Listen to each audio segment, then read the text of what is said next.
आपण पाहत आहात महाराष्ट्रातील number 1 channel action Maharashtra news. Vishrantwadi येथील शासकीय वसतिगृहात विद्यार्थ्यांनी सुरू केलेल्या बेमुदत धरणे आंदोलनाचा आज तिसरा दिवस पूर्ण झाला। 10 फेब्रुवारीपासून सुरू असलेल्या या आंदोलनाकडे प्रशासनाने अद्याप कोणतीही ठोस दखल घेतलेली नसल्याचा आरोप विद्यार्थ्यांकडून करण्यात येत आहे। Ambedkar students association ASA Maharashtra राज्य यांच्या नेतृत्वाखाली हे आंदोलन सुरू असून विद्यार्थ्यांच्या न्याय व तातडीच्या प्रश्नांकडे जाणीवपूर्वक दुर्लक्ष केले जात असल्याने विद्यार्थ्यांमध्ये तीव्र नाराजीचे वातावरण आहे। प्रमुख मागण्या काय? आंदोलनकर्त्यांनी वसतिगृह प्रवेशातील 30% मर्यादा रद्द करून मेरिटनुसार प्रवेश प्रक्रिया राबविण्याची मागणी केली आहे। तसेच गेल्या 4 महिन्यांपासून प्रलंबित असलेला निर्वाह भत्ता तात्काळ वितरित करावा, विभागातील सर्व रिक्त पदांवर तत्काळ नियुक्त्या कराव्यात अशी मागणी करण्यात आली आहे। याशिवाय भोजन व्यवस्थेतील साखळी कंत्राट पद्धत रद्द करणे, सामाजिक न्याय विभागासाठी स्वतंत्र बजेट कायदा लागू करणे, पारदर्शक ऑनलाईन प्रवेश प्रक्रिया सुरू करणे तसेच नवीन वसतिगृहांची उभारणी आणि अपूर्ण प्रकल्प पूर्ण करण्याची मागणी आंदोलनकर्त्यांनी केली आहे। आमरण उपोषणाचा इशारा।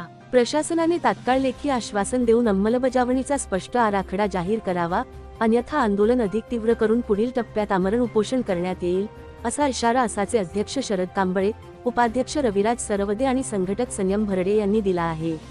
विद्यार्थ्यांच्या न्याय हक्कांसाठी हा लढा ठोस निर्णय होईपर्यंत सुरूच राहणार असल्याचा निर्धार आंदोलनकर्त्यांनी व्यक्त केला आहे। ज्या विद्यार्थ्यांना वसतिगृहामध्ये प्रवेश नाही त्यांच्यासाठी स्वआधार योजना आहे, तर त्याबाबत तुमची मागणी काय आहे? सर्वप्रथम मी सांगू इच्छितो, माझं नाव शरद कांबळे आणि ह्या आंदोलनाच्या उद्देशानं मला हे समजलं की स्वाधार, आधार व अन्य मागण्यासाठी वसतिगृहाच्या मी जवळजवळ स्वारगेटच्या पलीकडून आलेलो आहे आणि मला असं जाणवलं की बाबा खरंच हे विद्यार्थी आंदोलन करत आहेत आणि आंदोलनात काहीतरी साध्य होईल, आज ना उद्या होईल या अनुषंगाने मी इथं जवळजवळ माझ्या स्वखर्चानं आलो आहे आणि माझी अपेक्षा आहे की साधार 60,000 आहे ते 60,000 ह्या 2026-25च्या अनुषंगाने हे अद्याप ही पुरत नाही विद्यार्थ्यांनी। जवळजवळ याचा विचार केला तरी 60,000 काहीच होत नाही असं, आणि ते पण जर झालं असेल तर वेळेवर मिळालं तर काहीतरी होईल, पण वेळेवर भेटतच नाही।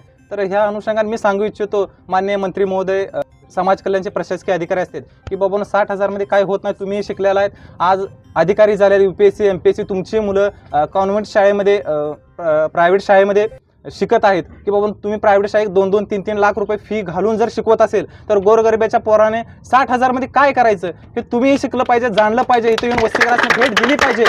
आणि ह्या अनुषंगाने तुम्ही भेट देत नाही, ग्राउंड लेवलला काय परिस्थिती असते, शहरासारख्या ह्या पुणे शहरासारख्या, मुंबई शहरासारख्या महिनाभर तिकीट कमी होतं आणि 6 महिन्या वर्षासाठी तिकीट वाढतं। आज जवळजवळ 2 महिन्याच्या पाठीमागं PMPचं तिकीट वाढलेलं आहे, स्कॉलरशिपही वाढलेलं नाही, स्कॉलरशिप वेळेवर पडत नाही, स्वाधारच्या स्कीमाही नुसतं नावाला आहेत पण प्रात्यक्षिक ते टप्प्यावरही पडत नाही। 2 टप्पे 3 टप्पे असू दे, वेळेवर पडलं पाहिजे पण ते पडत नाही। की मी ह्या माध्यमातून सांगू इच्छितो माननीय मंत्री महोदय आणि विद्यार्थ्यांनाही मी सहकार्याने सपोर्ट करतो की जोपर्यंत स्वाधारचे पैसे डबल होत नाहीत, तुमचे तिकीट वाढले त्या पण विद्यार्थ्याच्या मागणीत का डबल होत नाही, मी ह्या आवर्जून या व्हिडिओच्या माध्यमातून माननीय मंत्री महोदय आणि या विद्यार्थ्यांना मी सहकार्य करतो आणि असं सहकार्य राहू दे। जोपर्यंत मागण्या आमच्या डबल होत नाहीत तोपर्यंत आम्ही थांबणार नाही। मी इथं थांबून बोलून एवढं थांबतो। जय हिंद, जय महाराष्ट्र। डॉक्टर बाबासाहेब आंबेडकरांचा जय। बार्टी संदर्भात तुमची काय मागणी आहे आणि काय अपेक्षा हे आपण जाणून घेऊया।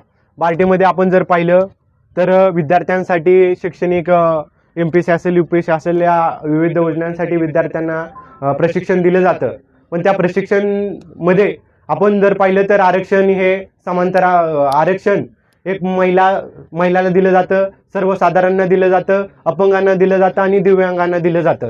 परंतु त्याच्यामध्ये अनुसूचित जातीमध्ये 5% आरक्षण हे वंचित घटक म्हणून यांनी तयार केलेले आहे आणि त्या वंचित घटकामध्ये फक्त महार, नवबौद्ध, बौद्ध आणि चांभार समाज 2 समाज वगळलेले आहेत।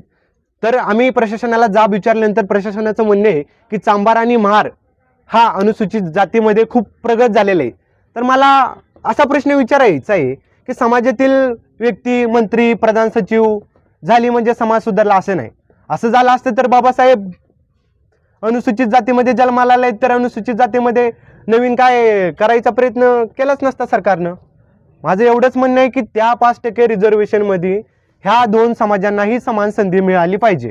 आणि जे RT आणि बार्टे, RTची संस्था ही RTतील समाजांसाठी आणि बार्टी ही सर्व समाजांसाठी, पण RT एका समाजाने म्हणजे उर्वरित तत्सम आणि मातंग समाजासाठी आहे फक्त।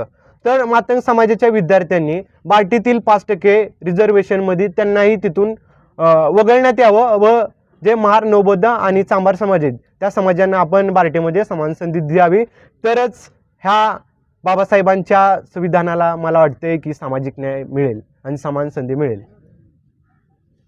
प्रत्येक विद्यार्थी वसतिगृहामध्ये जेवणाचा विषय हा वारंवार धरला जातो, तर ह्याच्यावरती ह्यांना काय बोलायचं ते आपण बघू.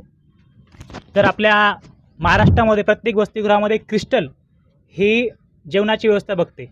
क्रिस्टल यामुळं अख्ख्या महाराष्ट्रामध्ये जेवणाची व्यवस्था एवढी दुर्दैवी आहे, कारण की यामध्ये आहे कंटाट पद्धत. कंटाट पद्धत कशी वर्क करते तुम्हाला सांगतो मी एका मिनटामध्ये.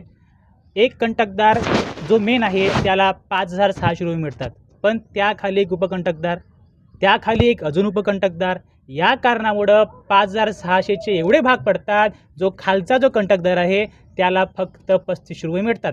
त्या 35 रुपये मिळणाऱ्या व्यक्तीने विद्यार्थ्यांना जेवण कसे द्यावे, हा 35 रुपयामुळं विद्यार्थ्यांना एकदम निकृष्टपणे जेवण मिळतं.